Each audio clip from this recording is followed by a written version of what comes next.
Hey guys WhatsApp welcome to my channel. তো আমি আজকে অ্যাটাক অন টাইটানের 15 ফ্যাক্টস বলবো। যদি আপনার অ্যাটাক অন টাইটানের ফ্যান হয়ে থাকে তাহলে এই ভিডিওটা পুরোটা দেখবেন। So let's start.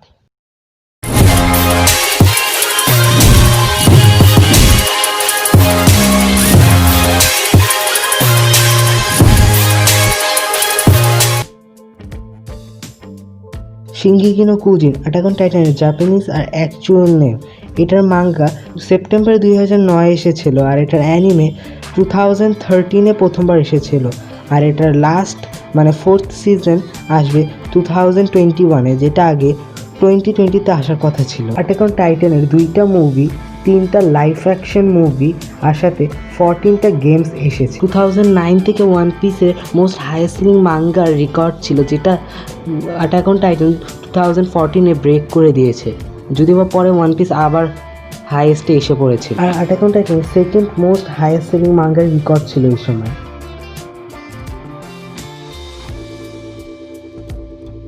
Attack on টাইটানের মাঙ্গা 2009-এ এসেছিল, কিন্তু এটার কাজ 2006 থেকে শুরু হয়ে গিয়েছিল। হাজিমে ইসাওয়া অ্যাটাক অন টাইটানের অথার প্রথমবারের মতন অ্যাটাক অন টাইটানের একটা ওয়ান শট মাঙ্গা লিখে শোয়েশা ইনকর্পোরেটের কাছে নিজের মাঙ্গা পাঠিয়েছিল শোনেন ম্যাগাজিনে দেওয়ার জন্য, কিন্তু তারা রিজেক্ট করে দিয়েছে। বলছে এটা অনেক বেশি ডার্ক আর এটাকে অনেক ম্যাচিওর অডিয়েন্স লাগবে, কিন্তু তারা বলেছিল এটাকে একটু ডার্ক থিম কমায় দিতে।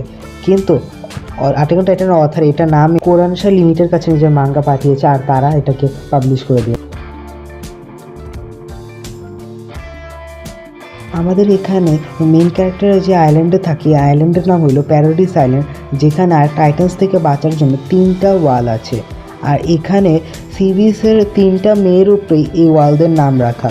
ওয়াল Rose name after Rose, wall Maria name after Maria, wall Sina name after সিনা।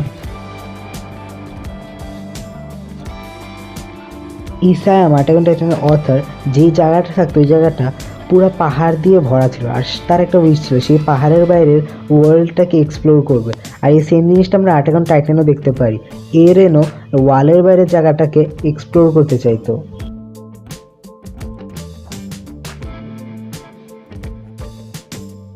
হলিউড মুভিসের মধ্যে একটা লাইন অনেক কমন, আর ওটা হলো এভরিওয়ান উইল ডাই।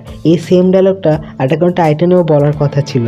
আর এছাড়া অ্যাটাক অন টাইটানে প্রত্যেকটা ক্যারেক্টার বাড়ি বাড়ি করে মরতো। লিভাই আর মিকাসাও মরতে পারতো, কিন্তু এই সিরিজের পপুলারিটি দেখে তাদেরকে মারা হয় নাই।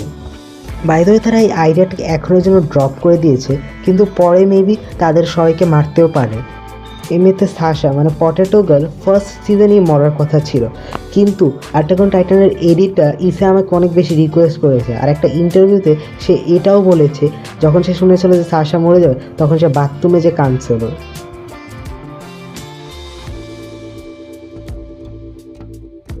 অ্যাটাক অন টাইটান এত ভালো একটা অ্যানিমে ছিল যে আইএমডিবিতে ওটার একটা এপিসোড, যে এপিসোডের নাম ছিল হিরো, ওটা পারফেক্ট 10-এর রেটিং পেয়েছিল। মানে একজন ওটাকে 10 ছাড়া কমের রেটিং দেয় নাই।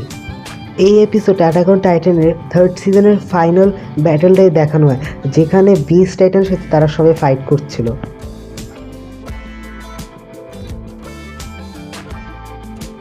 ইসায়ামা অ্যাটাক অন টাইটান লেখার আগে একটা বারে যখন ছিল, তখন কোনো একটা মানুষ যে অনেক বেশি মদ খেয়ে তার কাছে এসে তার কলার ধরে তাকে মারছে। আর তার মারার পর তার কাছে একটা জিনিস ভাবে যে এরকম একটা মানুষ যে তোমার মতনই দেখতে, কিন্তু কোনো কথা বুঝতেছো না আর তোমার থেকে অনেক বেশি পাওয়ারফুল। আর তার এটার থেকে অ্যাটাক অন টাইটানের আইডিয়াটা এসেছে। এটা শুনতে একটু বেশি উইয়ার্ড লাগে। এছাড়া ইসায়ামের ছোটোবেলায় একটা এলিয়েনের গেম খেলেছিল, আর যে এলিয়েনের গেমস থেকে তার একটা আইডিয়া এসেছে সে ফিউচারে এরকম কোনো একটা গেম আছে যেখানে এলিয়েনের জায়গায় আপনাদের মনস্টারের সাথে ফাইট করতে হবে, আর এটার থেকেই সে অ্যাটাক অন টাইটানের আইডিয়া নিয়েছে।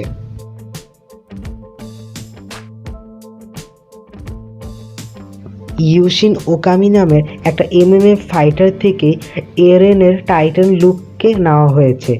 আর এছাড়া আর্মার টাইটানের লুক ব্রক লেসনার থেকে নেওয়া হয়েছে। আর লিভারের ক্যারেক্টার ডিসির ওয়াচম্যান ক্যারেক্টার রস শ্যাক থেকে নেওয়া হয়েছে। আর এরভিন স্মিথের ক্যারেক্টার ওয়াচম্যানেরই একটা ক্যারেক্টার অজামিন্ডিয়াস থেকে নেওয়া হয়েছে।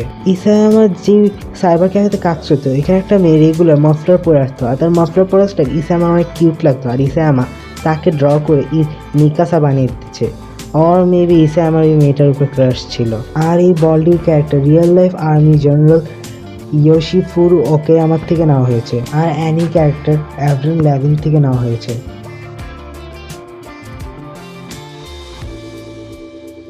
যখন অ্যাটাক অন টাইটান হঠাৎ করে এত বেশি ফেমাস হয়েছে, তখন ব্যাংক থেকে ইসা আমার কল এসেছিল আর জিজ্ঞেস করা হয়েছিল যে এতটা হঠাৎ কেমনে আসছে। ব্যাংকের মানুষদের লাগছিল যে এটা ব্ল্যাকমেনই আসছে, আর ইসা আমার পরে তাদেরকে বুঝিয়েছে যে সে নিজের কাজে অনেক বড় সাকসেস। অ্যাটাক অন টাইটানের অ্যানিমে ভয়েস অ্যাক্টর আর লাইভ অ্যাকশন মুভির থেকে জানা গিয়েছে যে হার্শি আসলে ফিমেল। মাঙ্গাতে এটার ক্যারেক্টার মেল আর ফিমেল দুইটাই দেখে লাগতো, আর এটা অনেক কনফিউশন করা ছিল যে হানজির রিয়েল জেন্ডার কী, এবং কি যে হানজির নামটা সেই নামের ভিতরে একটা ইন্টারেস্টিং জিনিস আছে।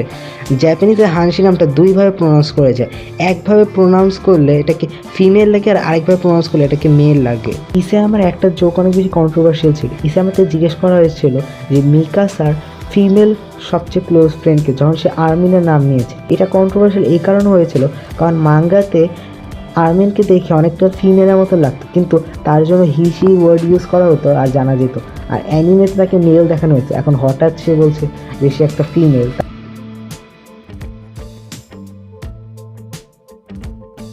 এখানে যে স্মাইলিং টাইটেনটা আছে, এই স্মাইলের পিছনে একটা বড় সিক্রেট আছে। প্রথম সে কোলগেট দিয়ে ব্রাশ করে, দ্বিতীয় তার মুখ এত বড় বানানো হয়েছিল জানো সে এরেনকে নিজের মুখে ভরে কিডন্যাপ করে দেয়, কিন্তু পরে আইডিয়াটাকে ড্রপ করে দেওয়া হয়েছে। আর এই টাইটেন এরেনের মাকেও মারছিল। মাঙ্গার মধ্যে এই জিনিসটাকে অনেক বেশি ব্রুটালি দেখানো হয়েছে, কিন্তু অ্যানিমের মধ্যে এটাকে একটু সেন্সর করে দেওয়া হয়েছিল।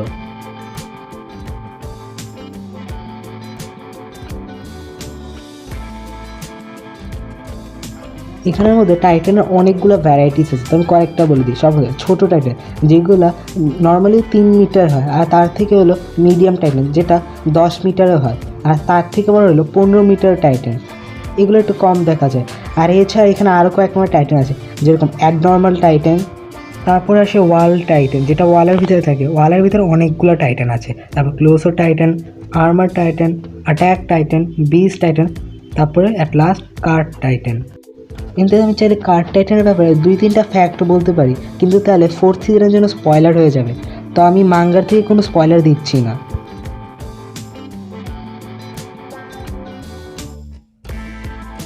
এখন আমি কয়েকটা ক্রস ওভার আর কোল্যাব প্রজেক্ট কথা হলো। 2014-এ অ্যাটাক অন এভেঞ্জার্স নামের একটা কমিক এসেছিল, যেখানে এভেঞ্জার্সরা টাইটানসের সাথে ফাইট করে। এখানে গার্ডিয়ান্স অফ গ্যালাক্সিও ছিল।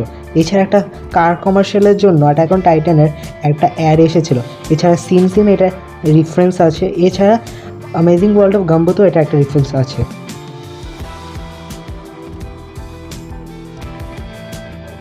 Road to this success was not easy. যখন কোনো কিছু অনেক বেশি ফেমাস হয় তখন ওইটা নিয়ে অনেক কন্ট্রোভার্সি হয়, আর এটা তো একটা কন্ট্রোভার্সি হয়। চায়নাতে এটা ব্যান্ড করে দেওয়া হয়েছে on ground of supporting violent pornography and terrorism. আর এছাড়া চায়নার বাচ্চারা এটার থেকে অনেক বেশি ভায়োলেন্ট হয়ে যাচ্ছে, এটা তার একটা রিজন ছিল। এছাড়া ইসাম অনেকগুলো ডেথ থ্রেট পেয়েছে, কারণ এটা একটা ক্যারেক্টার নট পেক্সি জাপানিজ জার্নালের মতন দেখতে লাগে, যে অনেকগুলো মার্ডার কেসে ইনভলভড আছে, আর সে নেইবার কান্ট্রি অনেক বেশি বদনাম। পরে জানা গিয়েছে যে এই ডেথ থ্রেটগুলো নেইবার কান্ট্রি থেকে আসছে।